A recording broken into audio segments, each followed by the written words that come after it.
ทุกคนเนาะสบายดีไอ้น้องผู้ที่มีใจบังคับเกี่ยวกับ PCP เนาะเมื่อนี้ทางห้างเราสิมาให้คลิปรีวิวเนาะไอ้น้องจะสังเกตเห็นเลยเนาะเครื่องห้างเราหลายรูปแบบเนาะมีหลากหลายเพื่อมาตอบสนองความต้องการของไอ้น้องเนาะเมื่อนี้เราสิมาให้คลิปรีวิวดากอน09ด้วยไอ้น้องเด้อเนาะคลิปมือห้างเราเนาะเป็นคลิปมือใหม่เนาะระดับเกรด VIP เลยเนาะความงามเนาะจะมีหลากหลายสีไอ้น้องมักสีใดก็แม่นให้สั่งมาเลยเนาะอันนึงจะแม่น550,000ได้ไอ้น้องเด้อมื้อนี้สิมาให้คลิปรีวิวดากอน09เนาะตัวนี้ราคาละแม่น11,500,000ได้ครบชุดเด้อพร้อมใช้งานเนาะไอ้น้องทุกคนถามมาว่าได้หยังแด้เนาะไอ้น้องเข้าใจคำว่าพร้อมใช้งานเนาะพร้อมใช้งานก็คือว่าได้ครบชุดเลยเป็นจุกเป็นหยังเนาะแถมลูกปืนให้ไอ้น้องไปพร้อมกับนึงเนาะราคา11,500,000นี่แม่นได้หยังแด้เนาะไอ้น้องมาเบิ่งเลยเนาะ11,500,000แล้วแม่นเนาะดากอน09เนาะถังอะลูก้นมนได้น้องเด้อ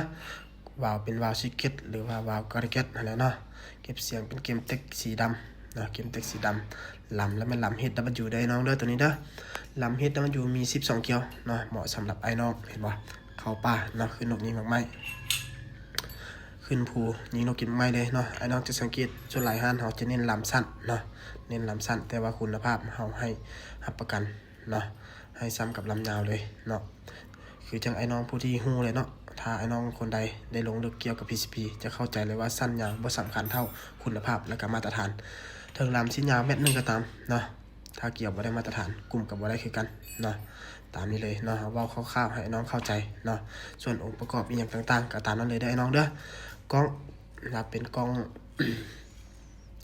BD เนาะคลิปมือเห็นบ่ไอ้น้องจะเห็นบ่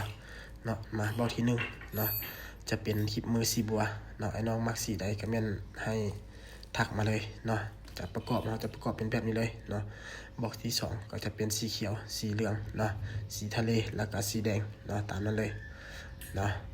ส่วนกล้องรับเป็นกล้อง BSA เด้อในราคานี้ได้ไอ้น้องเด้อกล้องเป็นกล้อง BSA เนาะตัวนี้เป็นพับท้ายได้เนาะพับล็อกเด้อข้อดีของดากอน09แล้วพับสามารถล็อกได้เนาะมันจะมีปุ่มแมวกดเราจะค่อยไขได้เด้อตัวนี้เด้อนี่นะ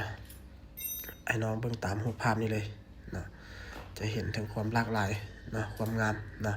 นอกจากรุ่นนี้แล้วเนาะฮานเฮายังมีรุ่นอื่นๆนะบ่ว่าสิเป็น MC แล้วก็ Tactical Factor